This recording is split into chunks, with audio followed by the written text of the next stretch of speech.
Assalamualaikum warahmatullahi wabarakatuh. Kami dari kelompok 7 akan mempresentasikan pengembangan silabus dan RPP kurikulum yang beranggotakan saya sendiri, Siti Nadia Oktarija NIM 66, Adibar Ahmad Rudawan NIM 50, dan Afriani Rahmasanti NIM 51. Di sini saya sendiri akan menjelaskan pengertian silabus. Silabus adalah rencana pembelajaran pada suatu kelompok mata pelajaran dengan tema tertentu yang mencakup standar kompetensi, kompetensi dasar, materi pembelajaran, indikator, penilaian alokasi waktu, dan sumber belajar yang dikembangkan oleh setiap satuan pendidikan. Silabus merupakan sumber pokok dalam penyusunan rencana pembelajaran, baik rencana pembelajaran untuk satu satuan kompetensi maupun satu satuan dasar. Kemudian prinsip pengembangan silabus yaitu ada 8, yang pertama ilmiah, yang kedua relevan, yang ketiga sistematis, yang keempat konsisten, yang kelima memadai, yang keenam aktual, yang ketujuh fleksibel, dan yang terakhir menyeluruh. Nah, yang dimaksud ilmiah itu keseluruhan materi dan kegiatan yang menjadi muatan dalam silabus harus benar dan dapat dipertanggungjawabkan secara keilmuan. Sedangkan relevan, cakupan, kedalaman, tingkatan kesukaran, dan urutan penyajian materi dalam silabus sesuai dengan tingkat pengembangan fisik, intelektual, sosial, emosional, dan spiritual peserta didik. Yang ketiga, sistematis. Komponen-komponen silabus saling berhubungan secara fungsional dalam mencapai kompetensi. Yang keempat, konsisten. Adanya hubungan yang konsisten antara kompetensi dasar, indikator, materi pokok, pengalaman belajar, sumber belajar, dan sistem penilaian. Yang kelima, memadai. Memadai yaitu cakupan indikator, materi belajar, pengalaman belajar, sumber belajar, dan sistem penilaian cukup untuk menunjang pencapaian kompetensi dasar.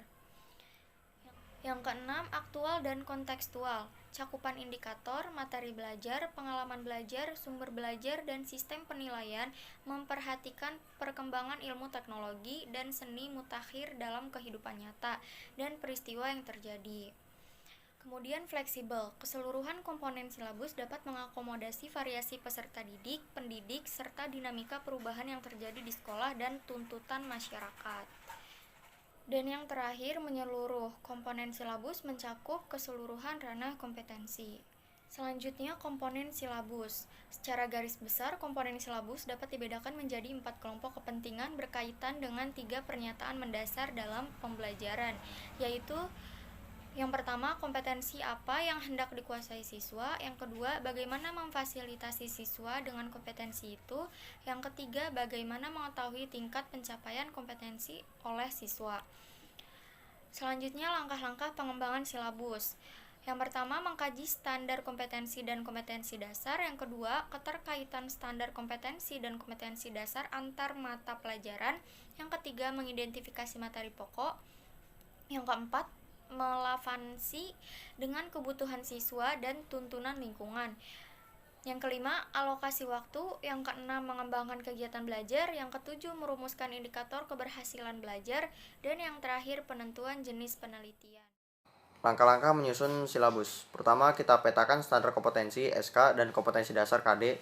Lalu kemudian memilih dan menentukan materi pembelajaran yang mengacu dengan kompetensi dasar dengan menggunakan sumber belajar. Lalu kemudian merancang kegiatan pembelajaran dengan menggunakan metode pembelajaran yang sudah banyak digunakan. Kemudian setelah itu membuat kegiatan pembelajaran tersebut semenarik mungkin dan diusahakan dapat memotivasi siswa agar siap belajar. Lalu kemudian menentukan indikator pencapaian agar lebih mudah merancang penilaiannya. Setelah itu menyusun penilaian dengan menggunakan teknik yang digunakan dalam bentuk instrumen dan berikan contoh soal. Setelah itu alokasikan waktu kegiatan pembelajaran sesuaikan dengan materi yang diberikan. Kemudian masukkan sumber belajar. Sumber belajar dapat berupa buku yang digunakan, CD, kaset, atau website. Bisa juga berupa video ataupun audio. Lalu kemudian menentukan nilai karakter yang harus ditanamkan melalui materi yang diberikan tersebut. Kemudian kita masuk ke bagian RPP kurikulum. Yang pertama ada pengertian kurikulum. Dalam PP nomor 19 tahun 2005 tentang Standar Nasional Pendidikan dijelaskan bahwa kurikulum adalah seperangkat rencana dan pengaturan mengenai tujuan, isi, dan bahan serta cara yang digunakan sebagai pedoman dalam penyelenggaraan suatu kegiatan pembelajaran untuk mencapai tujuan pendidikan tertentu. Dalam arti luas, kurikulum dapat diartikan sesuatu yang dapat mempengaruhi siswa baik dalam lingkungan sekolah maupun di luar sekolah. Namun, kurikulum haruslah memiliki rencana pelaksanaan pembelajaran RPP dan silabus yang baik agar pengaruhnya terhadap siswa benar-benar dapat diamati dan diukur hasilnya. Lalu kemudian ada rumusan kurikulum. Menurut Romine tahun 1954, kurikulum sebagai suatu program kegiatan yang terencana sebagai hasil belajar yang diharapkan sebagai reproduksi kultural, dan pihak pendidik profesional bertanggung jawab untuk melihat apakah skill, knowledge, dan spesiasi tersebut sudah ditransformasikan ke dalam kurikulum yang dapat disampaikan kepada anak-anak dan generasi muda. Kurikulum sebagai kumpulan tugas dan konsep yang diskrit. Nah, kemudian pandangan ini berpendapat bahwa kurikulum merupakan satu kumpulan tugas dan konsep yang harus dikuasai oleh siswa itu sendiri.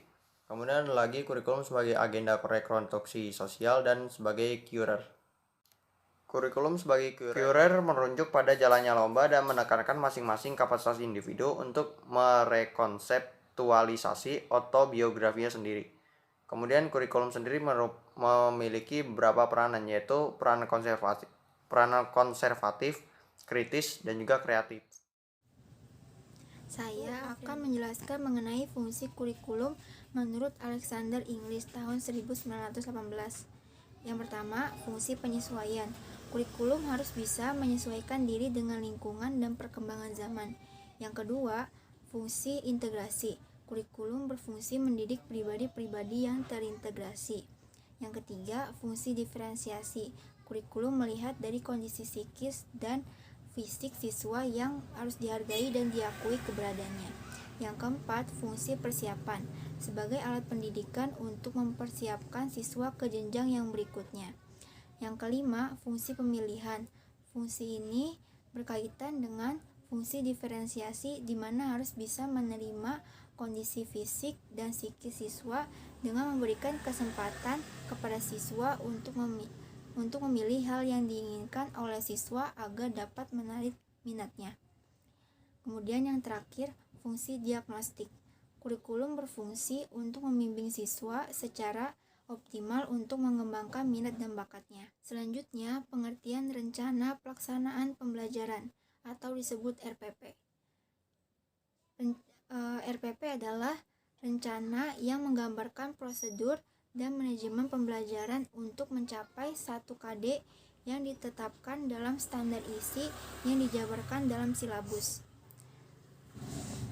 Menurut Permendiknas nomor 41 tahun 2007, komponen RPP adalah identitas mata pelajaran, standar kompetensi, kompetensi dasar, indikator pencapaian kompetensi, tujuan pembelajaran, materi ajar, alokasi waktu, metode pembelajaran, kegiatan pembelajaran, penilaian hasil belajar, dan sumber belajar. Pembahasan selanjutnya, asas-asas kurikulum. Yang pertama, asas filosofis.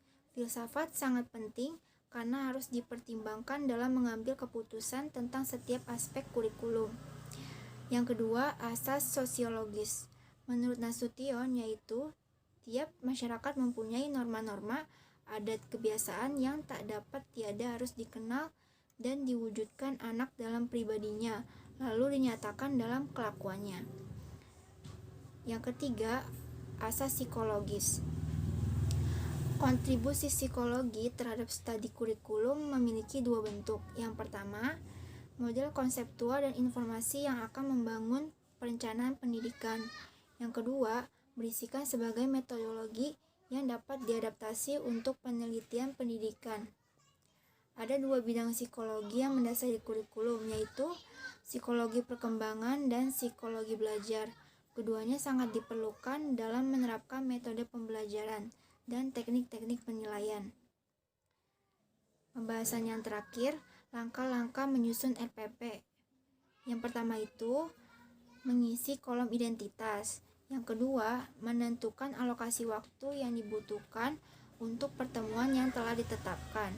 Yang ketiga, menentukan SK, SD, dan indikator yang akan digunakan yang terdapat pada silabus yang telah disusun. Kemudian, merumuskan tujuan pembelajaran berdasarkan SK, KD, dan indikator yang telah ditentukan. Kemudian, mengidentifikasi materi ajar berdasarkan materi pokok atau pembelajaran yang terdapat dalam silabus. Kemudian, menentukan metode pembelajaran yang akan digunakan. Lalu, merumuskan langkah-langkah pembelajaran yang terdiri dari kegiatan awal, inti, dan akhir. Selanjutnya, menentukan alat, bahan, sumber belajar yang digunakan. Yang terakhir, menyusun kriteria penilaian, lembar pengamatan, contoh soal, teknik penskoran, dan lain-lain. Itu saja presentasi dari kami, kurang lebihnya mohon maaf. Wassalamualaikum warahmatullahi wabarakatuh.